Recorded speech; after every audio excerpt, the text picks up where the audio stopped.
There are very few literary masterpieces that can transcend generations.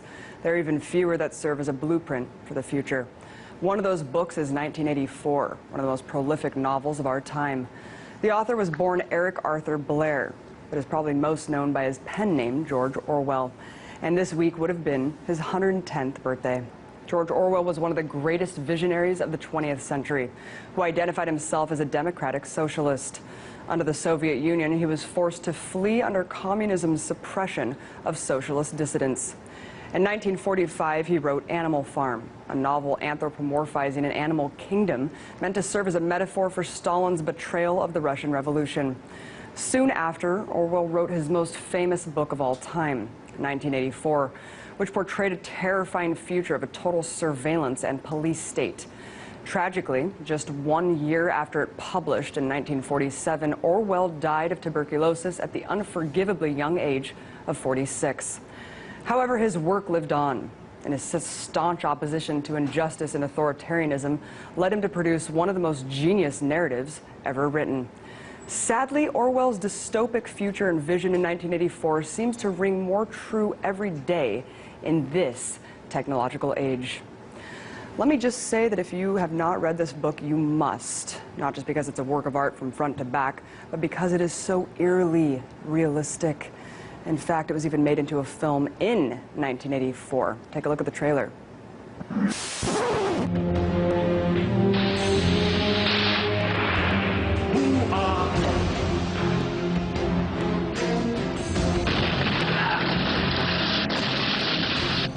There are thought criminals who maintain resistance is not real.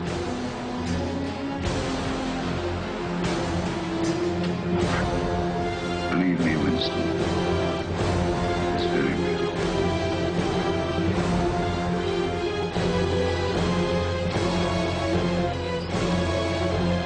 Big brother, from the age of the thought police.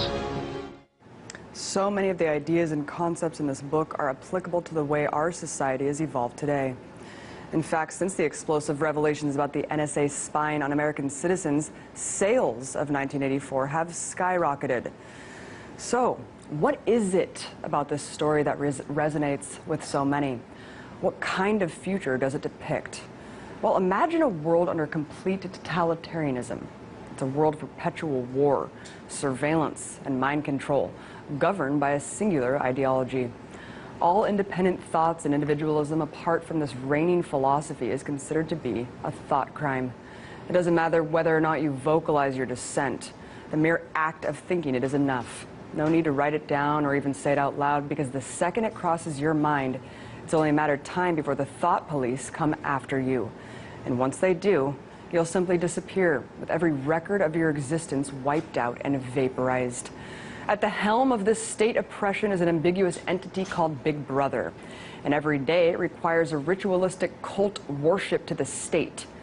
Orwell describes it as a hideous ecstasy of fear and vindictiveness, a desire to kill, to torture, to smash faces in with a sledgehammer, seem to flow through the whole group of people like an electric current. But aside from this tyrannical adulation of Big Brother, there's also a calculated manipulation of language designed for one reason: mind control. People are conditioned through repetition and propaganda, and all must abide by these three slogans. War is peace, freedom is strength, and ignorance is slavery.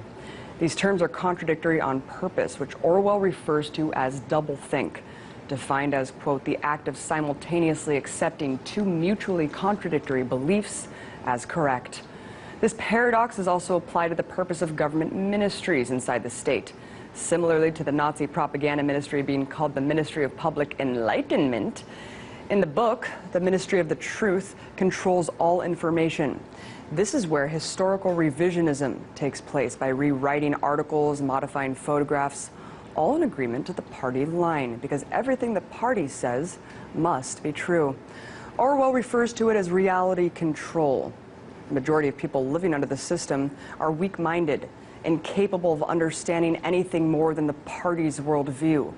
This willful ignorance is instrumental in the state's control over the peons. Then there's the perpetual war to fight an unseen enemy. In some cases, the government bombing itself to keep the masses living in fear. Orwell describes the concept, quote, "The object of waging a war is always to be in a better position in which to wage another war." But constant war is also to ensure the destruction of humanity's potential. As Orwell explains, quote, "The essential act of war is destruction, not necessarily of human lives, but of the products of human labor. War is a way of shattering to pieces materials which might otherwise be used to make the masses too comfortable and hence, in the long run, too intelligent." Guys, look around. For as long as I can remember, this country has been at war. Perpetual war against an invisible enemy. There are nationalistic rituals held to celebrate an authoritarian government, one that you can't question without being labeled anti-American or a traitor. The masses have a blind trust in authority and relinquish their privacy for so-called security. History is revised to favor the winners and taught to eager minds, shaping them into modern-day proles. We're told that dropping bombs is the path to peace, and occupation is the path to liberation. But this nightmarish prophecy was never intended to be an instruction manual, and it's up to you, me, and the freedom of our minds to prevent it.